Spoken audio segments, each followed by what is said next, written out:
لوگوں سے عزتیں تلاش کرتے ہو تو وہ کیا تمہیں عزت دیں گے؟ وہ تو کل اچھا کہتے ہیں پرسوں برا کہنے لگ جاتے ہیں۔ لوگوں کے سامنے گڈ بک میں آنا چاہو گے تو وہ تو سویرے تمہارے بارے میں کچھ کہیں گے، شام کچھ اور کہیں گے۔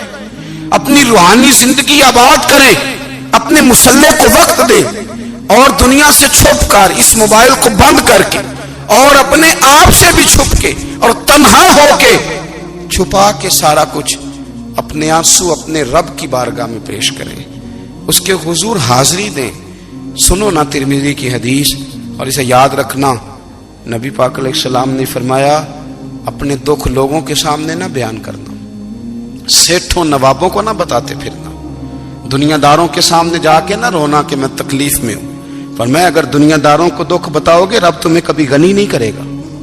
اور لوگ ہیں کہ الٹا مذاق اڑائیں گے آپ کی، جس سے بڑی پکی یاری ہے نا، پکی، وہ تب تک پکی ہے جب تک آپ نے 50,000 مانگا نہیں، اور جس وقت آپ نے کہہ دیا کہ میں مجبور ہوں میری مدد کر، تو پھر ختم ہو گئی دوستی۔ لوگوں کی تعلقات آپ کے ساتھ تب تک ہیں جب تک آپ ان سے کوئی ضرورت وابستہ نہیں کرتے۔ کریم محبوب فرمانے لگے بندوں کے سامنے دکھ نہ بیان کرنا، اللہ تجھے کبھی غنی نہیں کرے گا۔ تو اپنے دکھ اپنے رب کو بتا، تو دعائیں مانگ، تو اس کی بارگاہ میں حاضر ہو، تو اس کے حضور عرض کر۔ فرمایا اپنے دکھ اپنے رب کو بتا، وہ جلدی کرے یا دیر سے کرے تجھے ساری دنیا سے بے نیاز کر دے گا، تجھے کسی کا محتاج نہیں رہنے دے گا۔ اپنے مسلح کو، اپنی دعاؤں، ایک بزرگ فرماتے ہیں میں نے دعا مانگنے کا طریقہ اپنی بیوی سے سیکھا، دعا مانگنے کا طریقہ اپنی، سیکھنے والے تو اپنے بچوں سے بھی سیکھ لیتے ہیں، سیکھنے والے تو ہر ایک سے سیکھتے ہیں۔ وہ کہتے ہیں میں نے دعا مانگنے کا سلیقہ اپنی بیوی سے سیکھا ہے۔ حضرت وہ کس طرح؟ فرمانے لگے میری بیوی نے نا مجھے کوئی کام بتایا، کچھ پیسوں کی ضرورت کے لیے کہا، تو میں نے اسے کہا کہ بھئی ابھی میرے پاس نہیں ہے، کچھ دنوں میں آتے ہیں تو میں دے دوں گا۔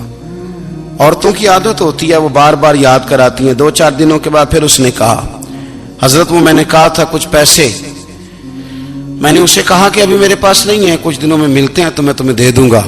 اس نے کچھ دنوں کے بعد پھر کہا حضور وہ میں نے کچھ پیسے کہے تھے۔ فرماتے میں نے ڈانٹ دیا، میں نے کہا کہ کیا تو روز مجھے شرمندہ کرتی ہے، کہا نا میرے پاس نہیں ہے، ہوں گے تو دے دوں گا، تو روز یاد کراتی ہے۔ فرماتے ہیں اس نے پہلے تو میری ڈانٹ کو سہا، پھر میرے سخت جملوں نے اس کی آنکھوں میں آنسو پیدا کر دیے، پھر اس نے اپنے آنچل میں اپنے اس دکھ کو سمیٹا، اور پھر اس نے ایک جملہ کہا تو میں رو پڑا، اور مجھے اپنے رب سے مانگنے کا طریقہ آ گیا۔ مجھے کہنے لگی حضرت جی آپ نے ڈانٹ دیا میں نے سہ لیا، پر آپ ہی میرے شوہر ہیں، بتائیں نا آپ سے نہ کہوں تو میں کس سے جا کے کہوں۔ فرماتے ہیں میں رو پڑا، اور میں کھل کے رویا، اور میں تڑپ کے رویا، اور پھر میری سسکیاں بند گئیں۔ تو مجھے کہنے لگی آپ کو کیا ہوا؟ میں نے کہا مجھے بھی دعا مانگنی آ گئی ہے، جب میں اسے کہوں گا نا اللہ تو ہی میرا رب ہے، میں تجھ سے نہ کہوں تو میں کس سے جا کے کہوں؟ میں کیوں کسی بندے سے سوال کروں؟ میں کیوں کسی دنیا دار سے کہوں؟ میں تیرے بندوں کا، نیک بندوں کا وسیلہ لے کے، تیرے محبوب کی غلامی لے کے تیری بارگاہ میں آئیں، تجھ سے نہ مانگوں تو کس سے مانگوں؟ سمجھ آ گئی ہے جب میں اس رنگ میں مانگوں گا تو پھر رب میرے اوپر بڑا ہی فضل فرمائے گا، وہ میرے اوپر بڑی رحمت کرے گا، وہ میرے لیے آسانیاں کرے گا۔ عزیز دوستو ہم اس طرح کرنے لگ گئے ہیں کہ ہم نے نا اپنے تعلقات پر اعتماد کرنا شروع کر دیا ہے۔ میرے تعلقات بہت ہیں، ہم نے اپنی دولت پر اعتماد کرنا شروع کر دیا ہے، میرے پاس دولت بہت ہے۔ ہم نے اپنے علم پر، اپنی شہرت پر اعتماد کرنا شروع کر دیا ہے کہ میرے پاس فلاں چیز بہت ہے۔ یاد رکھنا جب بے نیاز اپنی صفت بے نیازی دکھاتا ہے تو بڑی بڑی دولتوں والے مجبور نظر آتے ہیں۔ بھائیو جب انسان کا رشتہ اپنے مالک کے ساتھ ہوتا ہے پھر تو غم بھی کچھ نہیں کہتے، پریشانیاں بھی کچھ نہیں کہتی، پھر تو زندگی صبر والی، پھر تو زندگی توکل والی، پھر تو زندگی بھروسے والی، پھر انسان اپنے آپ کو رسوا نہیں کرتا، دنیا داروں سے امیدیں اس کی ختم ہو جاتی، امیدیں اللہ رسول سے لگا لیتا ہے، مضبوط ہو جاتا ہے، مضبوط، طاقتور ہو جاتا ہے، خوددار ہو جاتا ہے، باوقار باعزت ہو جاتا ہے۔ حضرت بہلول دانا رحمت اللہ علیہ بیٹھے تھے تو ہارون رشید حج کر کے آ رہا تھا، تو رستے میں حضرت شیخ سے ملاقات ہو گئی تو السلام علیکم کے بعد کہنے لگا حضور کوئی حکم ہو تو بتائیے گا. تو حضرت بہلول دنا فرمانے لگے تیرا رب کون ہے؟ اس نے کہا اللہ. تو فرمایا میرا کون ہے؟ کہا اللہ. فرمانے لگے تو بڑا ہی بیوقوف ہے، کیا تو یہ سمجھتا ہے کہ رب ہارون رشید کو تو دے گا اور بہلول دانا کو بھول جائے گا؟ تیرا بھی وہی رب ہے، میرا بھی وہی رب ہے. اس نے اگر تجھے دے کے آزمایا ہے تو ہو سکتا ہے مجھے نہ دے کے آزما رہا ہو. جب اس کی حکمت کے تقاضے ہوں گے تو عطا کرے گا اور دے گا. تو جا اپنا کام کر.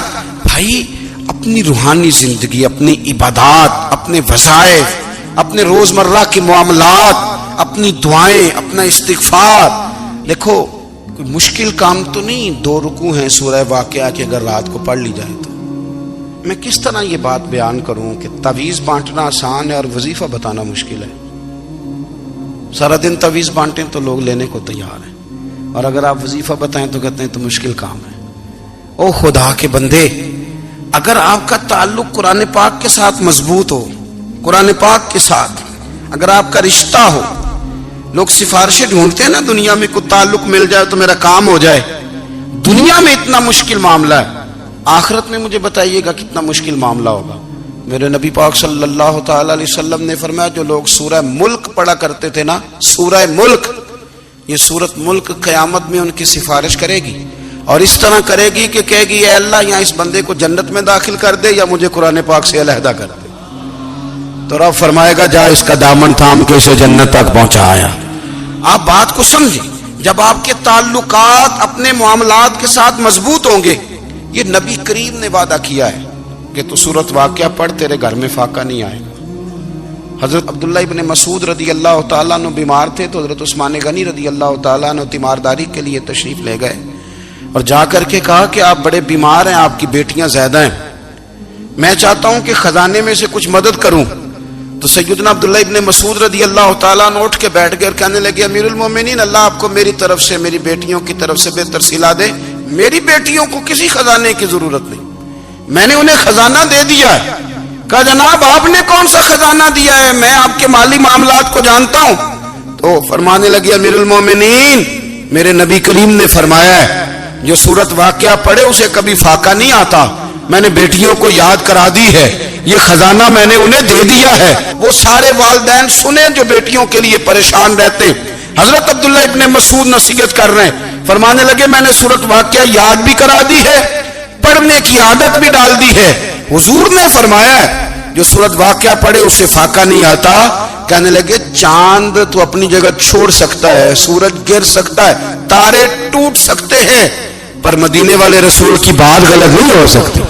حضور نے فرمایا فاقہ نہیں آئے گا تو انشاءاللہ کبھی بھی نہیں آئے گا. کرنے کا کام یہ ہے کہ ہم اپنے معاملات، اپنی عبادات، اپنی دعائیں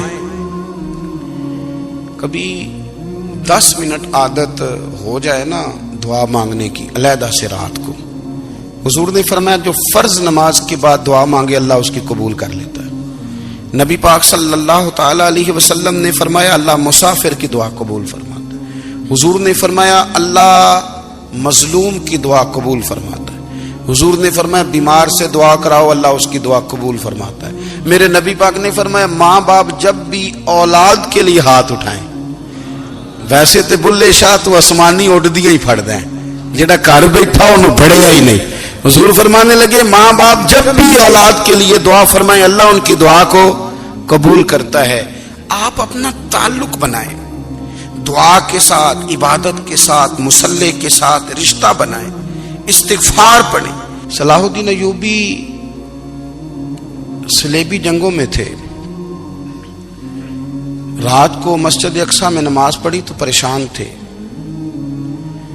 ایک بزرگ سے ملاقات ہوئی تو وہ کہنے لگے کہ آپ بڑے پریشان ہیں. کہنے لگے حضور پریشان اس لیے ہوں کہ پہلے ہی مسلمان کمزور ہے، اب میں نے سنا ہے دشمن کا ایک بحری بیڑا وہ جنگی سامان سے بھرا ہوا آ رہا ہے، تو اب ان کے پاس اور تلواریں اور نیزے آ جائیں گے، مسلمانوں کے پاس پہلے ہی وسائل کی کمی ہے، پریشان ہو کس طرح کر کے مقابلہ کریں گے. یہ بات کہتے ہی صلاح الدین ایوبی نے بزرگوں سے کہا حضور آپ بھی دعا کرنا. دعا کی بڑی طاقت ہے. میرے نبی پاک نے فرمایا دعا مومن کا ہتھیار ہے. دعا مومن کا حضور نے فرمایا تقدیر کو سوائے دعا کے کوئی چیز نہیں بدل سکتی. دعا مومن کا ہتھیار ہے. یہ کافر کے پاس کوئی نہیں، یہ ہتھیار ہے مومن کا. اللہ کرے آپ کو سمجھ آئے. پھر سنیں، کئی بار کہہ چکا ہوں، یہ ہتھیار ہے. کافر کے مقابلے میں جو تیرے پاس سب سے بڑا ہتھیار ہے وہ دعا ہے. دعائیں کرانی چھوڑ دی، کرنی چھوڑ دی، لینی چھوڑ دی. حضرت سیدنا انس بن مالک رضی اللہ تعالیٰ عنہ فرمایا کرتے تھے میں نے وہ رنگ دیکھا ہے جب حضور دعا مانگتے تھے اور حضور کی مقدس آنکھوں میں آنسو بھی ساتھ ہی بہا کرتے تھے. میں نے وہ انداز دیکھا ہے. تو صلاح الدین ایوبی بزرگ سے کہنے لگے آپ بھی دعا کیجیے، اور خود رونے لگے اور سر سجدے میں رکھ کے رونے لگے اور عشاء سے لے کر فجر تک روئے، خوب روئے. صبح وہ بزرگ آئے تو صلاح الدین ایوبی کا خوبصورت اور ہنستا ہوا چہرہ دیکھا. کہنے لگے آپ بڑے خوش ہیں، رات تو میں نے بڑے روتے ہوئے دیکھا تھا. تو کہنے لگے حضور وہ جو بحری بیڑا آ رہا تھا نا وہ پانی میں ڈوب گیا ہے، اب وہ نہیں آ رہا. ابھی خبر آئی ہے تو میں بڑا خوش ہوں. بزرگ کہنے لگے اٹھ سینے سے لگ اور سن ایک بات، وہ بحری بیڑا پانی میں نہیں ڈوبا، وہ تیرے آنسوؤں میں ڈوب گیا ہے. وہ جو تو رات رویا ہے نا رب کریم کی بارگاہ میں تو وہ ڈوب گیا ہے. حضرت عائشہ صدیقہ رضی اللہ تعالیٰ عنہ فرماتی ہیں ایک عورت تھی اور اسے نبی پاک صلی اللہ تعالیٰ علیہ وسلم نے نا وہ کلمہ پڑھ کے مسلمان ہوئی، مدینہ طیبہ آ گئی تو حضور نے مسجد نبوی شریف میں اس کے لیے مکان، ایک سادہ سا کمرہ ساتھ مسجد کے بنوا دیا، وہیں رہنے لگی. اکثر وہ سیدہ طیبہ کے پاس آتی تو حضرت عائشہ صدیقہ رضی اللہ تعالیٰ عنہ فرماتی ہیں وہ بڑی باتیں سناتی اور آخر میں کہتی وہ ہار والا دن بھی بڑا عجیب دن تھا اور میرے رب کی قدرتوں کا دن تھا، وہ بھی بڑا عجیب دن تھا. سیدہ عائشہ صدیقہ رضی اللہ تعالیٰ عنہ ایک دن فرمانے لگی کہ تو ہار والے دن کا بڑا ذکر کرتی ہے، وہ کیا دن تھا؟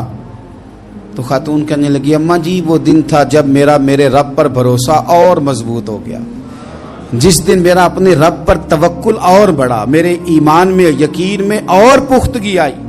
کہنے لگی میں ایک گھر کی کنیز تھی، نوکرانی تھی، اس گھر میں ایک بچی تھی جس کے پاس سونے چاندی ہیرے جواہرات کا ہار تھا. اس زمانے میں نا چمڑے کے اوپر لوگ ہیرے جواہرات لگاتے تھے، کئی دفعہ سرخ رنگ کے چمڑے پہ لگائے جاتے تھے.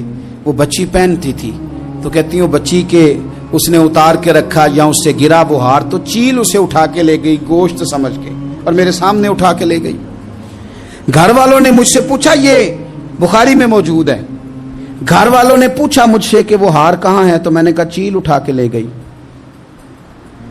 گھر میں کچھ چوری ہو جائے تو سب سے پہلا الزام کس پہ لگتا ہے؟ ملازمین پہ. کہتے انہوں نے مجھے بڑا مارا، بڑی تکلیف تھی، حتیٰ کہ میری شرمگاہ تک کی تلاشی لی، میری عزت اتنی خراب کی میں بتا نہیں سکتی. میں نے اپنی زندگی میں ایک واقعہ دیکھا، ایک امیر گھر میں چوری ہو گئی، ملازم کو اتنا مارا کہ وہ چارپائی پہ پڑ گیا. پولیس والوں سے اتنی مار پروائی گئی کہ وہ بیچارہ چارپائی پہ پڑ گیا اور پھر وہ اتنا بیمار ہوا اور کچھ دنوں کے بعد پتہ چل گیا کہ چور تو اپنا بیٹا ہے ان کا. پھر اس کا انتقال ہو گیا. اب وہ سیٹھ صاحب اور گھر والے آ کے نا مرنے والے کے کان میں معافیاں مانگ رہے ہیں، کان میں. تو میں نے ان سے پھر کہا تھا کہ یہ تو اب چلا گیا ہے، تمہارا زور چلتا تھا نا تو تم نے قانون خریدا اور تم نے اسے جتنا ہو سکا تم نے اسے مار پڑوائی. تمہارے پاس جو عدالتیں تھی تم نے وہاں کاروائی کی، اب ایک عدالت قیامت کے دن لگے گی. یہ کمزور تھا نا، کچھ کر نہیں سکا.